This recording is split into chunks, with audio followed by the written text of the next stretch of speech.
my chest felt tight, I felt really heavy, and coughed up an ounce of blood. Got admitted and they said, if you make it to Christmas, you're a miracle, but you're probably looking at this fall. Money has gone up 4x, suicide rates are still going up. We're losing 49 soldiers a day. Neurova Labs treats and rebalances the blood flow injury due to trauma, and we do that in 40 minutes a day in 4 days for full rehabilitation integration. And you play a video game.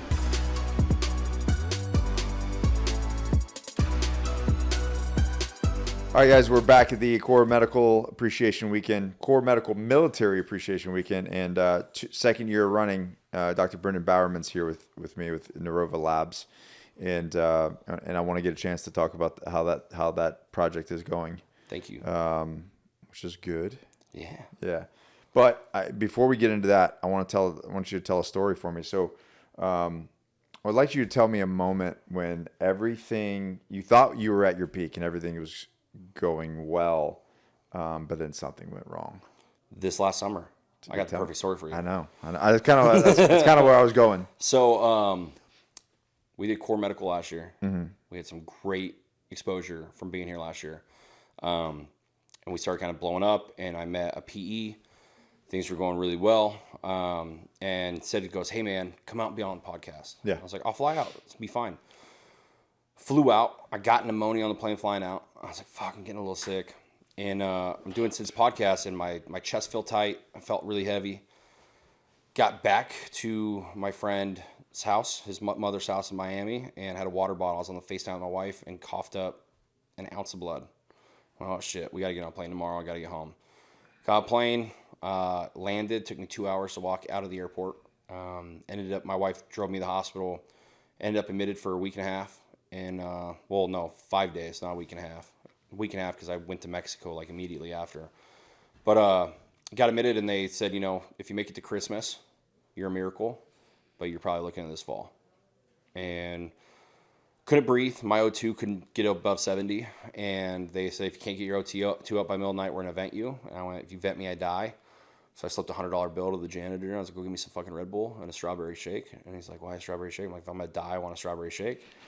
And I pounded Red Bull, and I did their little breathing thing all night. You've met my executive teams here, mm-hmm. and I FaceTimed them, and they're from the medical field, so they're like, oh, shit, he's probably going to die. It's probably the last time we talked to him. And I was like, I'm going to keep breathing through this damn thing. Yeah, it was the... Coop. He's your president? Yeah, he's the president. Co-founder, president. And then John is our CXO and co-founder. Okay. So I did that, and then... The PE wasn't the right PE, and my business partner investor now, Jed, reached out to me on Instagram. He's followed me for 3 years, and he was like, hey, man, you can't die. You got a crazy invention. Like, I wanted your invention. We got to save your life. There's this place in Mexico. If you're open to it, I'd love to send you. I was like, hey, I can't fly. If I fly again, I'm going to die. He's like, well, I got a private plane. I'll fly you low altitude. Can we do that? I was like, I think so. Talked to the medical team. They accepted me. They got me in within 8 days. Most of the time, if you're like terminal, it's 6 months wait list. They got me in. If you guys don't know, you had blood cancer. I had blood cancer from burn pits. Yeah. And so I went from like terminal. The company was on this fucking trajectory that'd be huge, and still on the trajectory. But my step off point hit May last year of like I'm not going to see it. We were planning Christmas in September. Like we were like, okay, this is curtain call. I'm done. And I feel bad because I was helping some guys at the time, and I fell off the map, but. Sorry, dude. My terminal, I got to spend time with the family. I got to get healed. But that moment, I told my wife, I'm like, all right, we're going to go all in on getting better, just like we went all in on the company, and the company's going to be okay. Yeah. And we came out of it with, Jed going, I want to invest. And, I didn't save your life or your invention not to succeed. Like, let's do this. I'll invest. And he invested, and it was like it was so weird. I tell everybody I believe in God, and it was like everything all came to a pinnacle point for me to beat cancer, get that investment, and then the fucking floodgates open for us. I can't swear, right? Yeah, you can. Okay, cool. I'm just asking. It's America, bro. I know. All right. Okay. I've done a lot of shit in the last few months, and I get in trouble. My wife's gonna be mad at me for swearing. PR training. Yeah. I'm trying. I'm not good at it yet. But yeah, so we went from that to within 3 weeks of investment in my cancer-free diagnosis, the initial, because I got to go back every 6 months for the next 2 years. Within 2 weeks of that, we landed our partnership 3-phase with the UFC. We landed our YMCA partnership we're working through. We do phase 2 May 1st. Ukraine blew up. So now we have an entire region of Ukraine. Literally, figuratively. Kleminski region wants our headsets for 65,000 civilians. Wow. And then the Marine Corps, like of all the branches, everyone's like, the Marine Corps is the last to adopt anything. That's not my experience. They're fucking leading the way. The Marine Corps is picking it up. So family readiness, libraries, they're picking it up. No freaking kidding. They are the first ones of the entire DoD sphere that are like, you know what, we believe in this. Sergeant Major Ruiz. Command Sergeant Major Ruiz, I believe I believe he understands that there is a problem, and I believe that he's not worried to buck tradition and say, we need this. We're doing things wrong. Yeah. I met him at Modern Day Marine 2 years ago, and he walked up, and I said, sir, you're fucking failing. And his whole cadre around was like, the hell he's saying? He just started smiling. He's like, tell me how we're failing. And I went in my spiel, and he goes, every Marine needs a headset. And, it's the Marine Corps. Things come off the gas. Everybody got doged. Yeah. And every time we've re-engaged, the gas goes back down, and he understands it. And I give him a lot of credit for being a leader that's not scared to try. And the Combat and the Marine Corps, same way. They're not scared to try to make a difference because they understand we're losing the fight. Suicide rates, money has gone up 4x. Suicide rates are still going up. Yeah. If we take at-risk behavior and overdose addiction deaths into the mix, we're losing 49 soldiers a day.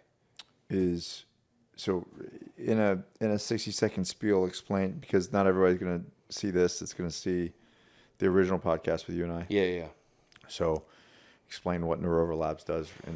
So Neurova Labs. Elevator pitch. Neurova Labs treats and rebalances the blood flow injury due to trauma, whether it is a physical or emotional damage occurring in the brain. And it's a relationship global blood flow injury between your processing cognitive area and your emotional processing area. Yeah. And we do that in 40 minutes a day in 4 days for full rehabilitation integration. And you play a video game. I hate the word video game because we're not a video game. We're a neuro-immersive environment, but it's a video game. Nobody knows what that is. Yeah, no one knows what a neuro-immersive environment is. They will in like a decade. Yeah. When marketing spins it. But for right now, you play a video game, you get better. That is so wild, man. You've played it. Your kid loves it. My kid can get a better score than most adults. A 5-year-old. Your kid's a stud. Dude, oh man, I feel like an asshole. You're president again. Coop was watching. He was like, you ever seen a 5-year-old do this? And he was like, he grabbed the gun, like grabbed the mag, loaded it, racked it, and just started shooting. He was like, I'm like, I know, man. Yeah. It's wild. Yeah. The first time your son played here last year, he got 100% accuracy because he only shot 4 times at 4 targets. Yeah. And I was like, dude, look at your headset. And he's like, no way. And you're like, what the hell? And you just got done. You were like 42% accuracy. Yeah, I know. Yeah. Way to let your 5-year-old show you up, dude. 4-year-old back then. Yeah. He's crushing it. He's a stud. What's interesting about it is he downregulates. I was telling Coop this, is John, he self-downregulates. So we'll put him on pistol whip, which is the warm-up. Yeah. And then he'll run through however, I just let him play. Like whatever he wants to play. Just let him run through our environment. Your environment. Probably not say video game. Your environment. And then when he's done, he self downregulates with that other one. Yeah. And he's like, Dad, let's put this other one on. And he'll just sit there. Gone. And then he just chills out. And then he'll go to bed. That's amazing. That's what it's built for. Yeah. He'll go to sleep. How has his behavior been impacted, like school or doing chores, like things he doesn't want to do? I mean, you kind of see the way he operates. Like, he doesn't have any of those issues. Yeah. He just does, like, all right, that's what we're going to do. Yeah. But he doesn't really go to school. He's like a little, I'm doing this. See ya. Yeah. Yeah. Like, man on a mission. Everybody that's walked up to me is just blown away. They're like, your kid is, like, you're doing something right. I'm like, I don't know if I'm doing anything. And he just is the way he is. He's doing an amazing job. Yeah. I'm always doing a great job. But he is. It's interesting. I can go down a rabbit hole, the whole school thing, but it's interesting to see a young man at 5 years old just be able to, like, carry on a conversation with adults, speak to adults, like, with no fear. Yeah. Like, not hide, not be shy. Confident. Super confident. Yeah. Maybe a little too much confident. He literally walked up, thank you, sir. He shook my hand. I was like, you're welcome, buddy. Like, what is this? So, yeah, we're doing something right. But, yeah, we don't instill limiting beliefs, and we believe in confidence. Yeah. Yeah. He's a walking billboard of your beliefs. That's right. there was an incident at school. That's why we had to pull him out of that school, where they were instilling limiting beliefs in him. Oh. They said that the teacher was telling him he was really struggling at his reading. I'm like, he's fucking 5. Yeah. He can articulate himself better than you can at 5. Yeah. And to a group of adults. Like, we're not worried about him struggling at reading. Yeah. That's the last thing you want to tell a child. Can you imagine? You're not good at this. Not, hey, that's how we improve you. That's how we found out. You're not good at this. Yeah. He came home and said it? No, he was reading something, and he was like, yeah, man, I'm just really struggling with my reading. That's what Miss Becky told me. My wife's like, oh, you're done with that school. Yeah. And we're out. Me and Miss Becky are going to have a conversation. Yeah, and we have. Anyways, so, yeah, man. And now Neurova Labs, what's going on? We're in a weird growth phase, man. I'm in the phase of a founder where things take off, and you have to still juggle the balls that are in the air because they haven't landed yet. Mm-hmm. And some have landed. Some have landed. Yeah, Which I won't say amazing. none. Some have landed. It's a weird spot to be in. Like I was telling Johnny this downstairs. Like there's emotion tied to it because it's been so long. It's been a decade of like being told like maybe it's not going to work. Like those limiting beliefs, but like by people you trust and entrepreneurs you look up to. Like, oh, if you haven't figured it out yet, you're not going to figure it out. Or, like, oh, you're going to kill people doing this. Like, what do you mean? Neurovascular couple, it's mechanical is mechanical. And now those people are signing up as reps. And they want Neurova in their clinics. And so, like... People have no clue. And that's what we were talking about on the panel today is, like, you're a couple $1 million into the hole on this thing. Yeah. In a decade in. Yeah. Like, people... Just what's the financial thing on the time? People don't understand what it takes. No. They have to have the patience and you have to have the willingness to go the distance. Yeah, we talked about this in Utah. How many people are willing to go the distance for a freaking decade? None. Before? I think I meet very few. People like us, and you're like, okay, you get me. Yeah, we're tribe because you understand, and then you meet people that you went to a couple of the Utah events. I feel like we're like the theater of entrepreneurism in Utah because everybody's an entrepreneur in Utah. Sure, but they're working like a real job. Yeah, and it's like their thing they do on the side. And I had this kid tell me, he goes, "No, this book's gonna change your life. Like your business needs to be your side hustle until it costs you money not to do it full time." I was like, "Oh, who told you that?" He's like, "That's the saying." I'm like, "Well, whoever told you that, you should fire him." Because like, if you're building something, it needs to be all of your attention, or it's never going to grow. Singular focus. Yeah, like you're either all in, or you will never make it happen. Mm-hmm. It just doesn't work. Yeah. Especially when you come from like I was telling Johnny, I get really emotional because like there's still the little Brenden in me that remembers going to like McDonald's and Burger King and Wendy's. So my dad drove me around to get ketchup packets to make tomato soup. Mm-hmm. My kids will never know. They've never known that struggle. Even building this business, I worked multiple side gigs to fund the business, to put money into research. We always made sure they had good food to eat. Mm-hmm. Like I have a 15-year-old that drives me nuts because he's like in that phase of life. I'm a freshman that lettered on the varsity team this year in the military academy. So he struts around like he's a grown man. I'm like, dude, I was on my own at 13. Like, I had to make my own money or not eat or have clothes. You've never not had any. Like I've done you a disservice. Yeah. Or guess what? Ground zero. We're changing everything. Like and so like it's weird because I feel like I should feel more accomplished. And instead, I feel like I feel like I got to the starting line. Yeah. And you explain that to people, and they don't get it. Well, here's the thing: is like there's no point of arrival. No. Like you can be 5 years into this thing, super successful, and be like, "Oh, dude, we got a lot of runway to go." Yeah, I think you talked about this on the panel today, right? Yeah. Like the number in the account goes up, and the problems stay the same, but the numbers change. Yeah. Right. It's like what it comes in, it goes out, and you're like, "Oh no." That's what Matt said, talking to his like 20-year-old self. He's like, "Oh, so we're making good money, we got no problems, we're happy." He's like, well, it's not exactly the way that works. Yeah, exactly. Like we're good, but problems. But it's problems are still problems, and it's comes to find out, Biggie was right. Yeah, more money, more problems, and it's true. But there's also I feel like you never arrive, but you do hit a point where, like, and I'm sure you had this in your business, your experience of like, you grind, and then boom, something happens. Yeah, ignition point. Yeah. And in your head, you're like, oh, I'm going to feel like fulfilled. No. I'm going to feel like, yes. And everybody keeps asking, like, how do you feel? And I'm like, I feel like I just got to a starting line for a race I didn't fucking train for. Yeah. Because before we were working with my money. Or I'm going to fuck it all up and then I'm going to lose it all. Yeah, and I'm going to fail all of you. My Yeah. stress isn't for me. Yeah. I'm like, I'm going to fail all of you. Yeah. Like, I have a whole team that relies on this to I got feed their family. 11 people who have spouses, who have kids, who have. I'm like, oh my god, like, don't fuck this up for them. That's why don't fuck this up for them. You're absolutely right. Like when I think about that, they're like, Nick, why do you do what you do and blah blah blah. I'm like, I have 100 families riding on me to have my shit together. I don't get to like fall apart. Yeah, you don't get to just sit back No. on your laurels and enjoy No. the little bit of success you might have had. No. No. There's 100 families. Yeah. Collectively across 3 companies, over 100 people that are like, if I don't perform or I just fuck off, like that could impacts all of them.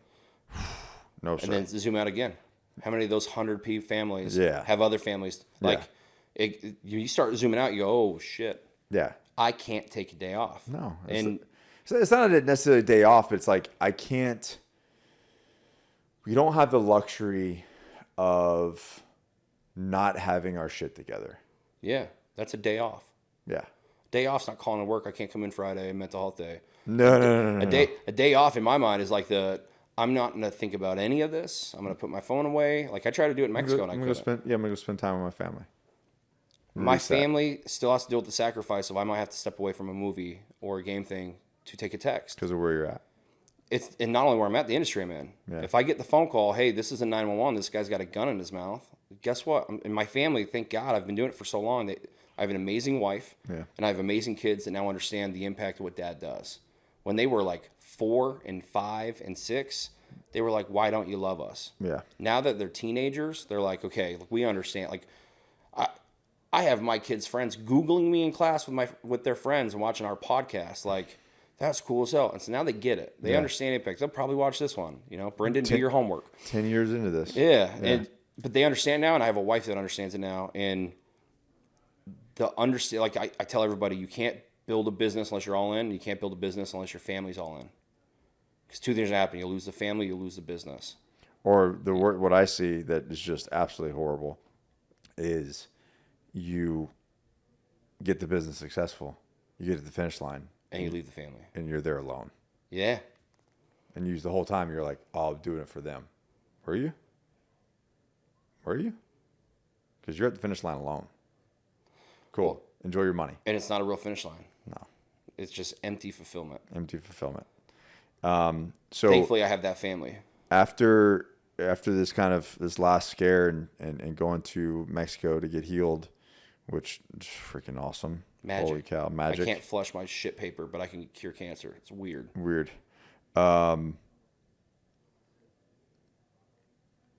How has that affected your health now? Like, what have you been able to do now that you couldn't do then? I've done more in 6 months than I did 10 years. I'm not even kidding. Like, did you get on TRT? I got back on TRT January. Yeah. I feel like $1 million. I'm hoping to get on your guys' Core Medical's Wolverine stack. Yeah. The peptides, some growth hormone. I'm going to do it all. Like, I'm at the point now where I'm like, okay, I can finally reinvest into me physically, because the first time in my life I don't have pain that I remember.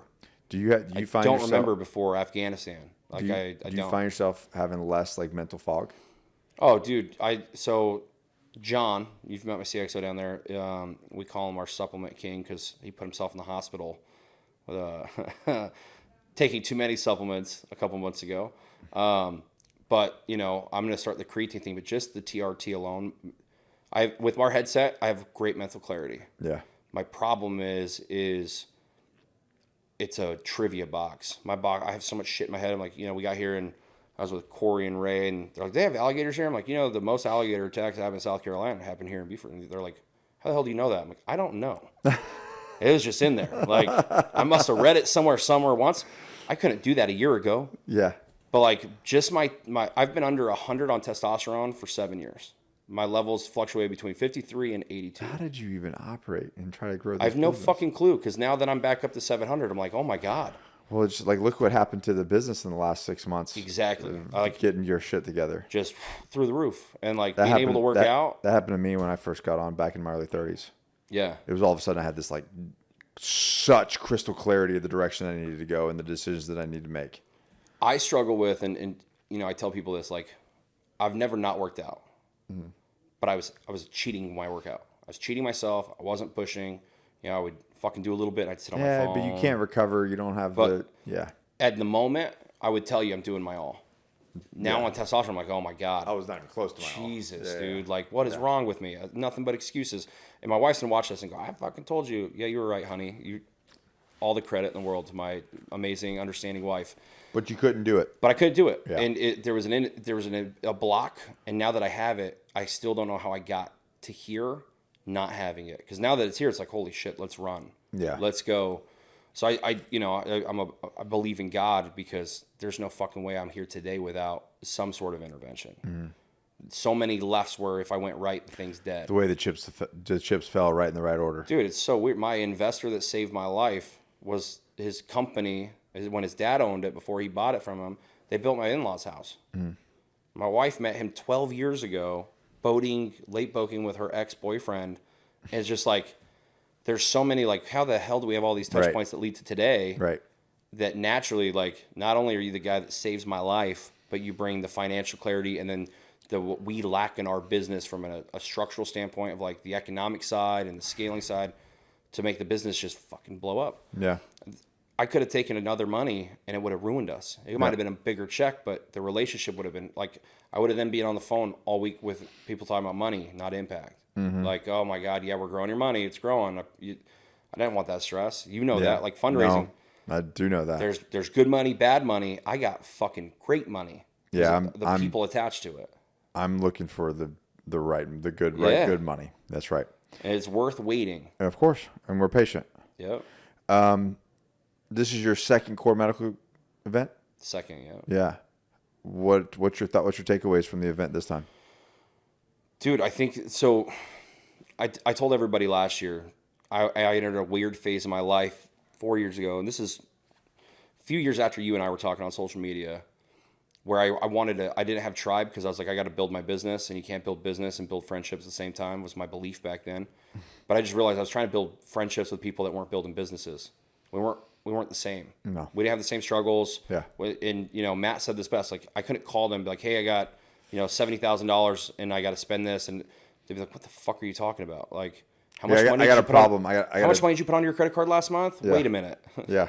Like, my wife says it best. My wife and I got together. I did the Dave Ramsey method, and I use that now today, because you can't build a business on the Dave Ramsey method. Cash and envelopes doesn't work. Mm-hmm. His no debt doesn't work. You have to take risks. I don't know. You have to extend. I don't know if, like, I feel like you're trying to trigger me by bringing him up. I fucking can't stand it.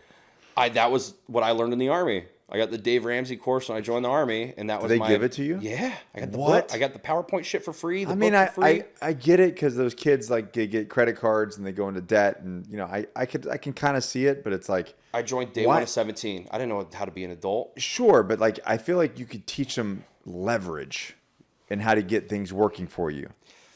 I don't know, dude. I had 28-year-old platoon sergeants that joined when they were 17. They didn't know any better either. Well, yeah, that's part of the problem. Just hey, you got a car? Yeah. What was your interest rate? 23%. We're taking this back to the dealership today. Yeah. Thank God I had a leadership like, no. You have 48 hours. We're taking it back. Yeah. And then I was like, you're not my parent. You're not my dad. And I wanted to fight it. But thank God. Bro, I would have lit those dudes on fire. So many people didn't have that leadership, and they got stuck with a Dodge Charger, 28% interest, and that $40,000 car cost them $160 by the time they're done with their military career. Some E3 financial slavery, they don't know what you don't know, and we're set back. Military guys, I think we're at a disadvantage when we start businesses, because we don't know what real life is, because we join the military young, and everything's fucking catered to us. It's very simple to be financially okay in the Army, and most guys still aren't. Yeah. I'm sure it's the same with the Marine Corps. Well, of course. You get 2 paychecks a month. They break down all of your pay, and all of your deductions come out of your check. And then, to go down the rabbit hole, they're going to loan you money. They're going to give you credit cards. They're going to set you up to fail. To fail. It's set to fail. I didn't know how to file taxes when I left the military. Yeah. Because we used the military, the on-base service. I was like, I can go to H&R Block. You know how many fucking years I went to H&R Block before I got a real CPA? And I was like, how much money did I lose? Okay. Like, you don't know. And so we're coming at it already. The game's fucked to start with for small business in America. It's set up for big business, set up for big corporation. We're not a small business. It's only getting more that way, yeah. And it's only getting better. It's only getting worse. Veterans getting into this game, coming out of service, you're even more slanted because of all the things you don't know and you haven't experienced or learned yet. Right. And we're very stubborn, and we don't want to learn from your mistakes or my mistakes. They'd rather just go out and make those mistakes. The smart ones don't. The smart ones don't. And the more your shows and other shows do content, the more they're like leveling up. Like Kaj Lars, I did Kosh's podcast in Miami. Do you know Kosh? Navy SEAL commander, Task Force bruiser, fucking amazing human being. He does a podcast that's all about financial literacy for guys getting out of the military and entrepreneurism. I'll connect the two of you. It'd be great for the two of you to talk. Amazing human being, but the more these shows exist, the more education, like the more availability of these knowledges. I didn't have any when I started. No one was. There was Simon Sinek. I could read a book. Right. Like that was it. Yeah. And then you'd read a book, Leadership and Ladders. You'd be like, how the fuck does this apply for me getting a check? John Maxwell books. Yeah. You're like, wait, how do I apply this? There's no application. There's nobody telling you this is how I did it. Like it was the Wild West. Nowadays, thankfully, people can go to YouTube and get an education. And it's changed a lot. It's changed a ton. Yeah, it's changed a lot. So going back to the core event, what's the big takeaway for this year versus last year? I think authenticity is better this year. Yeah. Yeah. It was good last year too. It was great last year, but I feel like this year and it's a me thing, not a group thing, but I've built so many now direct relationships, and the community and the tribe just help. I mean, fuck, we've sent 9 headsets out to core medical tribe over this last year. So now coming here and seeing everybody in person is like, I've been helping you digitally and remotely for so long. Now it's like, hey bro, give me a big ass hug. You're killing it. Like, so for me, I think it's the more authenticity, because last year it was very like, I knew you and Colton. And you were trying to like figure it out. Figure it out. Yeah. Who am I in this space? Because for the last 4 years I've been in fundraise space, and those people are not normal people. No. You know, I'm sorry if you're in that space. Maybe you're an amazing human being, but those events are the most robotic. Let me sell you as much as I can in 5 minutes and not remember your name and walk away moments I've ever had in my life. I don't do them anymore. But why do you think people should come here? Tribe. If you're feeling alone, like I felt the most alone in my entire life 3 years ago, right after COVID. Yeah. The company started doing really well. I had no near peers that I had a bond with, like people I could actually look at me like, you know what I'm feeling, you know what I'm going through, you know what it's like to lay in bed at night not knowing if you're going to be able to pay anybody, like if your teammates are going to leave you because they got to go find a real job. Like I didn't have that, and I've slowly built that community, and Core Medical has given me even more of that near peer community that I could not find on my own. You're not getting that in LinkedIn. Right. You know? You're not getting it digital anywhere. No, you got to show up. I think that there's going to be a big push. We've been talking a lot about that, about linking up in real life. I think with the induction of the internet and everybody and the online communities, people are like, oh, sick. I can like hang out with my friends. I can hang out with my friends and not have to like leave my house. Yeah. But then after a couple of years, you're like, oh, this isn't the same. It's not the same. You get more social connection in the 2 days I've been here, because I missed Thursday because of flights. I get more in my fuel tank hearing people's stories than I ever would doing Google calls or phone calls. Yeah, it just doesn't work. My tank fills up when I'm here. Yeah. You know? There is something like frequency wise when you get people together and like break bread together and hang out and shoot guns and do jits. You get to be a man, games. But it's safe for your family. Yeah. That's what's special about this event. Yeah. You know, next year I'm gonna bring mine out. We weren't able to do it this year because of scheduling conflicts. We chose Mexico instead. Yeah. So, you know, next year the whole family will be here. And Dimitri, you can go beat the shit out of my 15 and 13-year-old. He'll try, for sure. Yeah. With the way that kid's going, in a year, he's got him, dude. If people are interested in Neurova Labs work, what's the best way for them to follow us on social? So Neurova Labs on Instagram. My Instagram is Brenden_Grizz. NeurovaLabs.com. Neurova is neurovascular put together. So NEUROVA. Neurova. And then Labs, just exactly how it sounds. Last question. Good. Last answer. No, you were going to say something. No, that was it. Oh, last question. Did you put doctor in your Instagram handle yet? No. Motherfucker. Dude, it's weird. I'm not an MD. And it still feels weird to be like, military background, right? Yeah. When you had an officer as an asshole, what did you do? Sir. I feel like that when people call me Doc. I know, that's why. And it drives me nuts, and you get off on it. I do. It makes you, I know you're doing it to make me, like, trigger me, and I'm just like, God, stop. Knock it off, Nick. And you do it, and then now everybody else is doing it, and they don't think they realize you were doing it to fuck with me. Now they're all doing it. Now they're doing it with respect, and I was like, I can't get mad at them. But damn it, dude. I'm changing my Instagram handle. So in 3 years. Don't do it. Not the handle. Okay. I'm just gonna put it on. You should put it in your bio. I'm gonna put it in the bio. Okay. Yeah. I put PhD in my bio. You did? Yeah, it's in there. Yeah.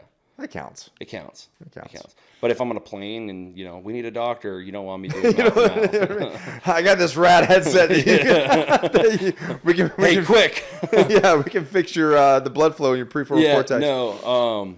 No, man. Like I'm in a very happy spot in life because of the community we have. Cool. I'm glad you came last year. I'm glad it's paid fruition. I mean, I tell people all the time, man, you got to get in the room. Yeah. There's a lot of influential people that come to these events, a lot of influential people that come to a lot of events. And if you're hiding in your house, man, it's never going to happen. Like, you have to get out. You have to go. Your network is your net worth. Your top 40 relationships is everything. So anyways, man, thanks for coming out. Thanks for having me, brother. Yeah, man. Neurova Labs.